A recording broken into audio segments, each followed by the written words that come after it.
Yo KLMK Team, c'est Ilyes, on se retrouve aujourd'hui pour une nouvelle vidéo. J'ai décidé de m'intéresser de près au phénomène Lomachenko. Le 17 octobre prochain, l'Ukrainien affronte Teofimo Lopez, un jeune boxeur puissant mais aussi très arrogant. Alors pour moi, c'est vraiment le combat de boxe le plus attendu depuis le rematch entre Tyson Fury et Deontay Wilder.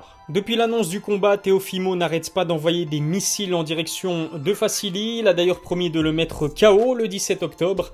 Le souci, c'est qu'il aura en face de lui l'un des boxeurs les plus impressionnants de la planète.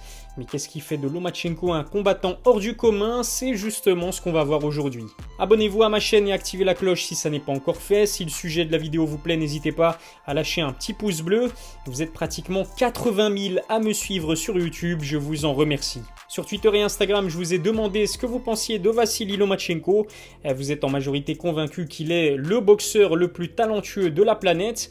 Parfois comparé à Mohamed Ali et considéré par certains comme le GOAT, Loma ne laisse personne indifférent.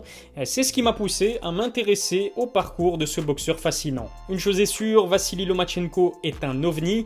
Avant même de passer pro, son nom était déjà connu par les spécialistes du noblard et pour cause. L'Ukrainien possède l'un des bilans les plus impressionnants de l'histoire de la boxe amateur avec 396 victoires.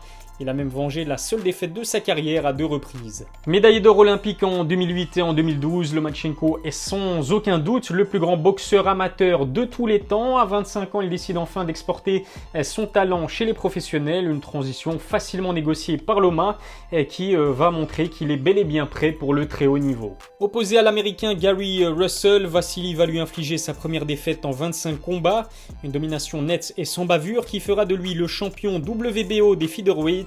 Il ne lui a donc fallu que 3 combats professionnels pour décrocher sa première ceinture mondiale du jamais vu. On peut dire que Lomachenko est un homme de record puisqu'après 11 combats professionnels seulement, il arrive à détenir la ceinture dans 3 catégories de poids différentes. C'est simple, jamais aucun autre boxeur n'a réussi à le faire aussi rapidement que lui, mais moi ce qui me surprend le plus, ce n'est pas la rapidité avec laquelle il a réussi à le faire, c'est bien la façon qu'il a d'humilier ses concurrents. Lomachenko n'est pas un combattant de MMA, pourtant il arrive à soumettre ses adversaires. En 2016, il affronte Nicolas Walters, un boxeur invaincu en 27 combats. Le monde entier considère le Jamaïcain comme le plus grand défi de la carrière de Loma. Pourtant ce soir-là, l'Ukrainien va lui mettre la raclée. Plus rapide, plus technique et tout simplement meilleur, Vassili va littéralement humilier le pauvre Walters, à tel point que le boxeur décide d'abandonner à la 7e reprise. Rendez-vous compte, le Jamaïcain a volontairement décidé de briser son invincibilité en jetant l'éponge.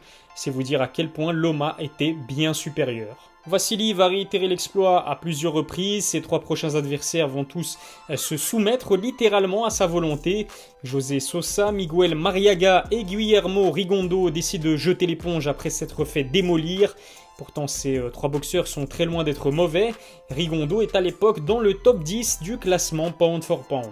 Sa faculté à faire abandonner ses adversaires lui valent même le surnom de Nomaschenko, qui est bien sûr un surnom en référence donc à l'abandon de Roberto Duran face à Sugar Ray Leonard. À l'image de Mohamed Ali ou Mayweather, Loma est un spécialiste pour frustrer ses adversaires.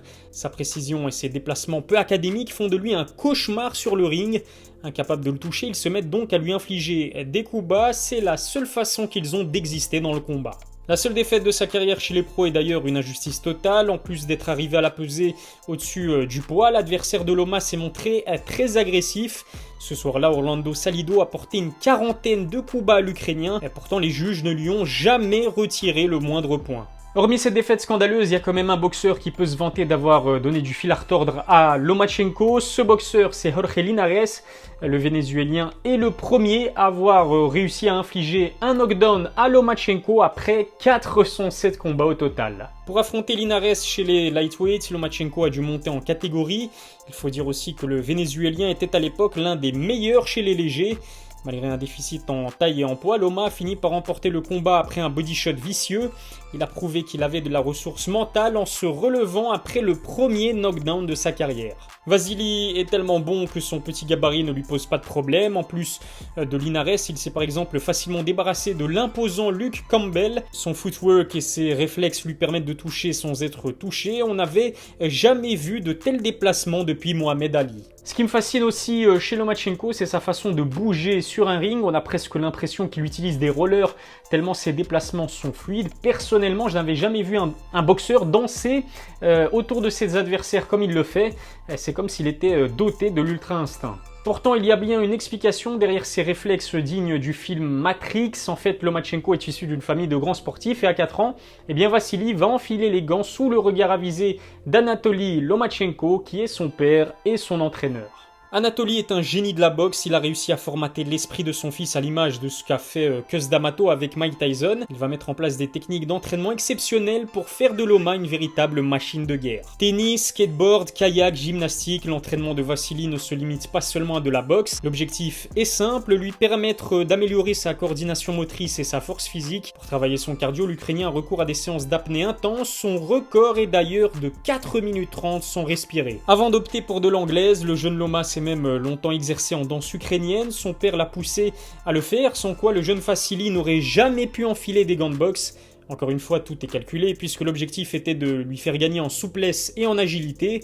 Son footwork remarquable s'explique par son background en danse et en gymnastique. Lomachenko est vraiment un athlète complet, en plus de la boxe, il maîtrise également la lutte et le judo. Il participe à plusieurs compétitions lorsqu'il n'est encore qu'un adolescent. Récemment, l'Ukrainien s'est même mis aux entraînements de Muay Thai. Sa curiosité pour les autres disciplines et sa soif d'apprendre font de lui un boxeur hors du commun. Le numéro 1 pound for pound est certainement le boxeur le plus divertissant de la planète. Loma danse sur le ring, humilie ses adversaires et les brise mentalement. Certains sont mis KO, mais les plus chanceux sont aux premières loges pour assister à une leçon de boxe pendant 12 rounds. Reste à savoir si Teofimo Lopez pourra mettre un terme à sa suprématie. J'attends vos pronostics en commentaire, dites-moi qui va l'emporter le 17 octobre prochain entre Lomachenko et Teofimo Lopez. Alors personnellement, je vois l'Ukrainien l'emporter sur KO, mais j'ai hâte de lire vos avis. Voilà, c'est déjà tout pour la vidéo, n'hésitez pas à me suivre sur mes réseaux sociaux, les liens sont dans la description.